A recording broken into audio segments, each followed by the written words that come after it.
नमस्कार, मी विशिता माझ्या चॅनलवर तुमचे स्वागत करते। आज आपण छान असा व्हिडिओ बघणार आहोत।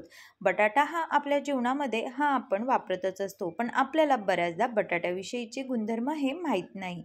तर आज मी तुम्हाला बटाट्याविषयीचे गुणधर्म सांगणार आहेत, जेणेकरून ते आपल्याला चेहऱ्यावरही लावल्यावर बटाट्याची किती छान अशी आपल्याला फरक जाणवतात। तसेच आपण त्याचे सेवन करतो तर त्याचाही आपल्याला किती छान असा फायदा होत असतो, ते आज आपण व्हिडिओमध्ये बघणार आहोत। बटाटा हा औषधी कंद आहे, हे आपल्याला माहिती असेलच। तर चला तर मग आज आपण बटाट्याविषयीचे गुणधर्म जाणून घेऊ।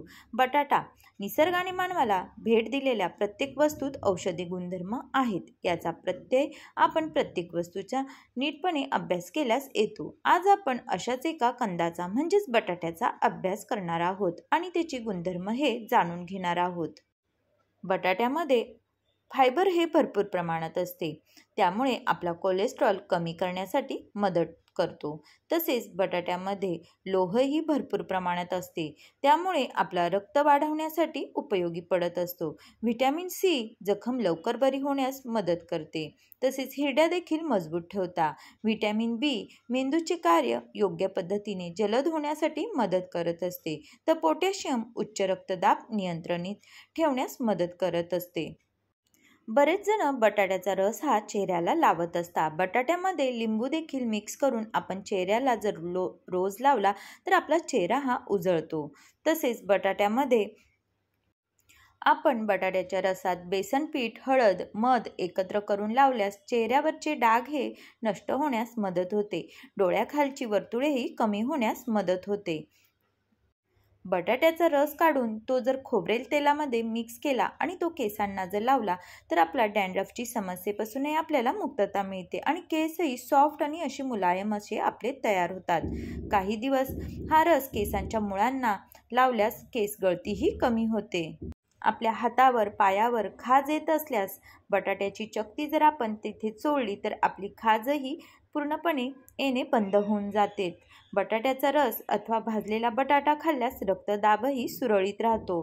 तोंड येत असल्यास भाजलेला बटाटा 2 ते 3 वेळा खायचा, त्यामुळे आपलं तोंड येण्याच्या प्रॉब्लेमपासूनही आपल्याला मुक्तता मिळते। बटाट्याच्या पानांचा काढा पाजल्यास कावीळ आटोक्यात येण्यास मदत होते। तसेच साधारणतः 60 नंतर हातावर सुरकुत्या पडायला लागतात। अशा माणसांनी रोज 2 वेळा तिळाच्या तेलात बटाट्याचा रस लावल्यास सुरकुत्यांना कमी होण्यास मदत होते आणि त्वचा ही टाईट होते। चेहरा कळवंडत असल्यास रात्री बटाट्याचा रस लावून झोपा, त्वचेला गोरेपणा येऊन स्किन अगदी टाईट होते। पिंपल्सचे डाग चेहऱ्यावर असतील तर तुम्ही बटाट्याचा रस आणि गुलाबजल एकत्र करून चेहऱ्याला लावून ठेवला रात्रभर तर तुमचे डागही नष्ट होण्यास मदत होते। आता आपण बटाट्याचे तर फायदे जाणून घेतले, पण बटाटा हा कोणी खाऊ नये किंवा कोणी त्याचा उपाय करू नये हे मी तुम्हाला आता पुढे सांगणार आहे। गर्भवती महिलांनी कच्च्या बटाट्याचा रस हा पिऊ नये। डायबेटीस, अतिरिक्त वजन वाढीची समस्या, पचन संबंधित गंभीर आजार असल्यास कच्च्या बटाट्याचा रस हा पिऊ नये। हिरवेगार रंगाचे बटाटे खाऊ नका, यात सोलोनिन चौकोनी आणि आर्सेनिक सारखी अल्कसाइड असतात, जी शरीरावर घातक प्रभाव टाकतात। जास्त खाल्ल्यास काय होते तर जास्त प्रमाणात खाल्ल्यास वजन, पोट वाढून चरबी वाढू शकते। यातील पोटॅशियमचे मात्रेमुळे जास्त खाल्ल्यास मळमळ, उलटी, छातीत जळजळ होऊ शकते। जर डायबेटीसची समस्या असेल तर त्यांनीही बटाटा हा जास्त खाऊ नये। तर असे आपण बटाट्याविषयी फायदे आणि तोटे हे जाणून घेतलेले आहे। बटाटा कोणी खावा किंवा बटाटा कोणी खाऊ नये हे मी तुम्हाला व्हिडिओमध्ये सांगितलंच आहे। तर तुम्हाला ही माहिती कशी वाटली कमेंट्स करून नक्की सांगा आणि तुम्हाला मी अशाच उपयुक्त माहिती व्हिडिओच्या संदर्भात घेऊन येणार आहे। तर तुम्ही चॅनलला सबस्क्राईब करा, लाईक करा आणि बेल आयकॉनही क्लिक करा, जेणेकरून नवनवीन व्हिडिओचे नोटिफिकेशन तुम्हाला मिळेल आणि छान छान असे व्हिडिओज बघायला मिळतील। मी माझ्या चॅनलवर रेसिपीजही अपलोड करत असते, तर त्याही तुम्ही बघू शकता आणि तुमच्या फ्रेंड सर्कलमध्येही शेअर करा, जेणेकरून त्यांनाही ह्या व्हिडिओची मदत होईल। तर व्हिडिओ कसा वाटला कमेंट्स करून नक्की सांगा। व्हिडिओ शेवटपर्यंत बघितल्याबद्दल धन्यवाद। परत भेटू एका नवीन व्हिडिओसोबत।